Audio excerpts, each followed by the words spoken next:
안녕하세요.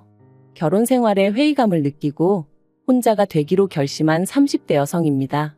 아이까지 있다 보니 이혼을 결심하기까지가 쉽지 않았습니다만 더는 이렇게는 못 살겠네요. 남편은 저더러 측은지심도 없냐면서 저를 마치 피도 눈물도 없는 사람이라 말하지만 측은지심이고 뭐고 내 자식이 우선 아니겠어요? 저는 오히려 남편한테 되묻고 싶어요. 애랑 시조카 중 누가 우선인지 분간도 못하느냐고요. 남편하고는 사회생활을 하다 알게 된 사이로 처음엔 그저 친한 오빠 동생처럼 지냈습니다. 비록 서로 분야는 달랐지만 회사 생활 하다 보면 받는 스트레스는 거기서 거기다 보니 서로 신세한탄도 하고 의지도 하며 지냈죠. 사는 곳도 멀지 않아서 이따금씩 만나 맥주 한잔 하는 정도의 편한 사이로 말해요. 그런데 그렇게 지낸 지 몇 년이 흘러 제 나이 30, 남편 나이 32이 되었을 때 남편이 뜬금없이 결혼 전제로 한번 만나보자더라고요. 처음엔 생각지도 못한 남편의 말에 당황스럽기도 하고 한편으론 날 뭘로 보고 저런 소리를 하나 싶어서 기분이 좋지만은 않았어요. 그래서 장난치지 말라니까 진심이라며 한번 생각해보라나요? 그리고 저는 일주일 동안 고민한 끝에 그러자 했습니다. 솔직히 결혼 전제라고 해도 아니다 싶으면 헤어지면 되는 거지 얼마나 큰일 나는 것도 아니다 싶었거든요. 게다가 곰곰이 되짚어보니 그래도 사람이 성실하고 한결같다는 점, 그리고 저를 포함한 주변 사람들한테 잘하는 점이 마음에 들기도 했고요. 한편 알고 지낸 세월이 있다 보니 갑자기 사귀기로 했다고 해서 뭐가 크게 달라지진 않았어요. 그렇다고 서운했냐 하면 그것도 아니었죠. 오히려 다른 연인들하고 비교했을 때 알아가는 과정에 있어 서로 부딪히거나 오해 살 행동을 한다거나 그런 일이 없어서 편했거든요. 그런데 사귄 지 1년쯤 되던 해, 그러니까 제 스스로 남편에 대해선 모르는 게 없다 싶어지던 그 무렵, 남편 입에서 상상하지도 못한 이야기가 흘러나왔습니다. 남편에게 누나, 그러니까 신우가 있었더라고요. 처음 알게 된 순간부터 그날까지 한 번도 신우에 대해서는 얘기한 적이 없었어요. 이따금씩 부모님하고 어디 간다, 밥 먹는다 뭐 이런 이야기는 했었어도 말이죠.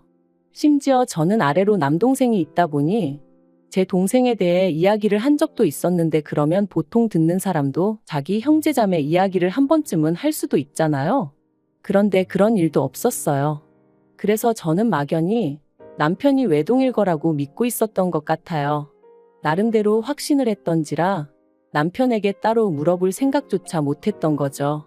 그런데 뜬금없이 남편에게 누나가 있다니까 제가 얼마나 황당했겠어요? 남편더러 왜 말을 안 했냐 했습니다. 사이가 아무리 안 좋아도 그렇지 어떻게 지나가는 말로도 한 번 안 할 수가 있냐. 그러자 남편이 말하길 죽었다는 거예요. 신우 나이 22살에 안 좋은 선택을 했다고요. 하지만 남편이 꺼낸 충격적인 이야기는 거기서 끝이 아니었습니다.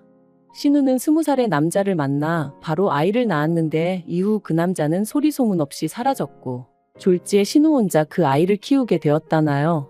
그리고 그 당시만 하더라도 시부모님 두 분 다 그런 신우를 없는 자식이다 생각하고 등지고 사셨다는 거였죠. 하지만 신우가 하루아침에 세상을 그렇게 떠났고 그러니 외손주인 아이를 어디다 보낼 수도 없어서 결국 시부모님이 데려와 키우기 시작하셨다대요. 그래서 제가 그럼 그 아이가 지금은 어디 있냐 하니까 시부모님하고 같이 살고 있답니다. 그동안 부모님과 어디 간다 뭐 한다 할 때마다 실은 그 시조카도 있었다면서요. 솔직히 그 이야기를 듣는 동안 제 심정은 어떻게 표현해야 할지 모르겠네요. 뭔가 현실감이 없었달까요? 하지만 당장에 제가 나서서 이러쿵저러쿵 할 일이 아니었기에 그저 남편의 가슴 아픈 가족사 정도로 받아들였고 이후로는 저도 자주는 아니지만 나름대로 그 조카를 챙겨주게 되었어요.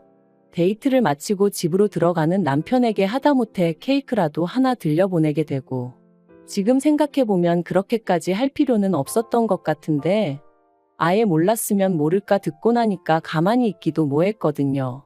그리고 또 다음 데이트 때 만나면 조카가 너무 좋아하더라 시부모님이 제 마음씨에 감동하신 눈치더라에 되니 나름대로 뭐랄까 인정을 받는 기분이었죠. 그래서 조금씩 더 신경을 쓰게 되고 차라리 남편이 이런 거 안 해도 된다고 말이라도 해줬더라면 저도 적당한 선에서 접었을지도 모르는데 말해요. 그리고 그렇게 사귄 지 어느덧 2년이 넘어가던 무렵 남편이 결혼 이야기를 꺼냈습니다. 처음부터 결혼 전제로 한 만남이었으니 이상할 것도 없었죠. 저는 남편에게 조심스레 시조카는 계속 시부모님이 키우시는 게 맞냐고 물었어요. 사실 남편에게 시조카 이야기를 들었을 때 가장 친한 두 친구에게 이 사실을 알렸는데 두 친구 다 저더러 그러다 제가 떠맡아 키우게 되는 거 아니냐고 그러더라고요. 그리고 솔직히 설마 그런 일이 생기겠냐 말했지만 마음 한구석에선 불안함이 있었던 게 사실이에요. 아닌 게 아니라 남편이 이따금씩 입버릇처럼 시조카가 곧 사춘기라 그런지 시부모님보단 자기를 더 따르는 것 같다고 했었거든요.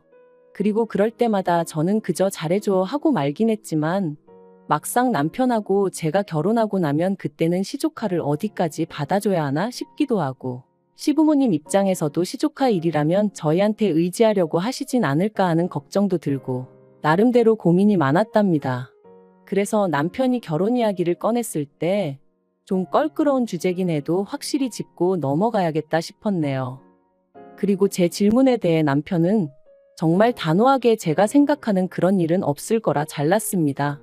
처음부터 시부모님이 책임지겠다 하셨고 자기는 그저 시부모님의 아들이자 시조카의 삼촌으로서 신경을 써주는 것뿐이라며 저한테까지 그런 걸 기대하지도 않고 그런 부담을 주지도 않을 거라대요. 여담이지만 남편의 태도가 어찌나 단호하던지 안심이 되면서도 동시에 저렇게 칼 같은 구석이 있었나 싶더라니까요. 아무튼 그래서 남편의 말만 믿고 결혼을 진행했습니다. 친정 부모님도 저와 같은 걱정을 하시는 눈치시긴 했지만 남편이 아니라고 하니 더는 뭐라 추궁하지 않으셨고요. 그런데 문제는 저희가 식을 올리고 얼마 지나지 않았을 무렵이었습니다. 하루는 어머님이 연락도 없이 저희 집에 오셨는데 시조카랑 함께더라고요. 그래서 제가 무슨 일로 오셨냐니까 날씨도 좋고 주말인데 저희더러 시조카 데리고 어디 놀러 좀 다녀오라는 거예요. 당황스러웠지만 곧바로 죄송하다. 저희 부부끼리 선약이 있다 말씀드렸습니다. 거짓말이 아니라 그날 오후에 지인 부부랑 식사를 하기로 되어 있었거든요. 그런데 그때 남편이 시조카더러 어디 가고 싶은 데라도 있는 거냐며 물었고 그러자 시조카가 자기 친구들은 다 가봤는데 자기만 못 가봤다며 집에서 좋기 2시간은 걸릴 곳에 있는 키즈카페를 얘기하대요. 무슨 초등학생이 키즈카페를 찾아다니나 싶었지만 어쨌든 미안한데 거긴 너무 멀어서 오늘 못 간다 했습니다. 그랬더니 세상에 애가 저를 째려보더라고요. 그러면서 한다는 말이 제가 외숙모한테 가자고 한 거 아니잖아요 하는데 어이가 없었죠. 그리고 애가 그러면 어머님이라도 나서서 뭐라고 한마디 하셔야 하잖아요. 그런데 어머님은 못 들은 척하고 계셨어요. 그래서 제가 남편을 쳐다보고는 안 된다고 했더니 남편이 애가 얼마나 가고 싶으면 어머님까지 대동하고 와서는 저러겠냐며 그러지 말고 오늘 약속 장소에는 저 혼자 다녀오면 안 되겠냐대요. 그리고 그런 남편의 말에 저도 너무 화가 나서 그러라고 그러곤 차키를 챙겼어요. 그랬더니 남편이 차는 자기가 써야 된다면서 저더러 지하철 타고 가라는데 화가 얼마나 나던지 그래서 제가 내 차거든 하고 소리를 질렀습니다. 그랬더니 이번엔 어머님이 저더러 너는 심보가 왜 그러냐? 애를 상대로 유치하게 그러시더라고요. 너무 화가 났어요. 짜증도 났고요. 애가 예의가 있는 것 같지도 않지. 그렇다고 어머님이나 남편이 저한테 미안해하는 것 같지도 않지. 그 누구도 제 기분은 아랑곳하지 않는데 왜 제가 무조건 받아줘야 하는 건지 이해할 수가 없었죠. 하지만 이런 일은 이때뿐만이 아니었습니다. 초등학생 시조카 생일을 축하해줘야 한다고 저희가 시댁에 내려가야 하는 것도 황당했는데 가서는 저랑 상의도 없이 애 손에 떡하니 30만 원을 쥐어주더라고요. 그리고 애는 고맙다는 말 대신 외숙모는 저 아무것도 안 주냐고 묻대요. 그래서 응 삼촌이랑 나는 한 세트야 했더니 아 어이없어 그러고는 짜증을 내는데 마음 같아선 정말 한 대 딱 때렸으면 좋겠더라니까요. 한편 그러다 제가 임신을 했고 시조카도 어느덧 중학교에 들어갔어요. 제가 임신을 하니 시조카를 향한 남편의 관심도 어느 정도는 사그라드는 듯 했고요. 그런데 그때부터 시조카가 저희 남편한테 집착을 한다는 게 느껴졌습니다. 하루가 멀다 하고 자기가 삼촌한테 상의할 게 있다며 문자고 전화고 어지간히 해댔거든요. 그리고 남편은 지금 한창 부모가 그리울 땐데 부모가 없으니 자기한테 그러는 것 같다며 모진 소리를 못하겠다 했죠. 그뿐만이 아니었습니다. 자기 와이프는 배가 불러오는 와중에도 한 푼이라도 더 벌어보겠다고 회사에 나가고 그래서 쉬는 날이라곤 주말밖에 없었는데 그런 와이프는 나 몰라라 하고는 시조카 밥이라도 한 끼 사주고 와야 마음이 편하겠다며 주말이면 시댁에 다녀오기 일쑤였어요. 오죽하면 보다 못한 저희 친정부모님이 저희 남편더러 지금 누굴 먼저 챙겨야 되는지 판단이 안 서느냐고 화를 내실 정도였다니까요. 하지만 욕을 먹어도 그때뿐이었지요. 시조카가 시부모님과는 이야기하기 싫다며 방문을 걸어 잠그면 시부모님은 또 안절부절 못하고 저희 남편을 불러대셨고 그러면 남편은 그걸 모른 척하지 못했으니까요. 그래도 시간은 흘러 저는 딸아이를 낳았고 이때부터는 정말 시조카가 악마로 보일 정도였습니다. 시부모님을 어떻게 구워 삶은 건지 이 핑계 저 핑계를 대가며 어떻게든 저희 부부를 한 달에 2번은 시댁에 내려오게끔 만들었고 시부모님과 남편의 관심이 저희 애에게 향하기라도 하면 어찌나 저희 애를 노려보던지 해코지라도 할까 싶어 저는 한순간도 저희 애한테서 눈을 뗄 수가 없었어요. 게다가 매번 자기가 이게 먹고 싶네 저게 먹고 싶네 해서 애를 데려가기도 참으로 난감한 식당만 골라대질 않나. 차에 탈 때도 보란듯이 지가 앞자리를 차지하고 앉아서는 저희 남편하고 둘이서만 조잘조잘. 저는 뒷자리에서 빽빽 울어대는 애만 끌어안고 이게 뭐하는 짓인가 싶은 기분이었거든요. 남편은 시조카가 그러는 게 사람 정이 그리워서 그러는 거라지만 그것도 정도가 있어야지. 왜 그 정을 내 남편한테서만 찾는 건지 미치고 팔짝 뛰겠더라고요. 그래서 결국 올해 초 제가 남편한테 시조카랑 거리를 두라 했습니다. 언제까지 우리가 시조카한테 끌려다닐 수도 없고 나는 당신의 관심과 사랑이 온전히 우리 애에게 향하기를 바란다고. 요즘 나는 나 혼자 애 낳고 나 혼자 애 키우는 기분이라고 정말 매달리듯 하소연을 했어요. 그런데 남편의 반응이 어떻게 한순간에 나 몰라라 하냐입니다. 그러면서 이렇게 해주는 것도 얼마 안 남았다고 더 머리 커지고 친구들 생기고 하면 이렇게 손 깔 일 없다며 저더러 좀만 참으라대요. 하지만 남편이 하는 말이 제 귀에는 애 낳고 3살까지가 제일 힘든 시기라는데 그때까지 저 혼자 애 키우라는 소리로밖엔 안 들렸어요. 그래서 제가 남편더러 시조카 아빠 할 건지 우리 애 아빠 할 건지 선택하라 했습니다. 그랬더니 남편이 한숨을 쉬었다가 소리를 질렀다가 말 그대로 미친 사람처럼 포효를 하더군요. 그리고는 제 앞에서 마치 시위하듯 어머님한테 전화를 걸어서는 자기는 이제 죽을 때까지 시조카랑 못 보고 산다며 그런 줄 아시라고 아주 생난리를 치는데 기도 안 차더라고요. 그래서 제가 그런 남편더러 지금 뭐하는 짓이냐니까 네가 시키는 대로 애 아빠로 산다는데 뭐가 또 불만이냐면서 어머님하고도 연을 끊어야 직성이 풀리겠냐더니 아주 당장이라도 저를 어떻게 할 듯이 눈을 부라리더라고요. 그리고 그런 남편의 눈빛을 보고 있자니 내가 이렇게까지 이 인간하고 살아야 되나 그런 생각이 딱 들었죠. 그래서 그렇게 괴로우면 그냥 가서 시조카나 품고 살라 했어요. 죽은 이 누나가 어떤 사람이었는지 나는 모르겠지만 어지간히 애틋한가 보다고. 그런데 나도 내 새끼가 귀해서 치이고 사는 꼴은 못 보겠다고요.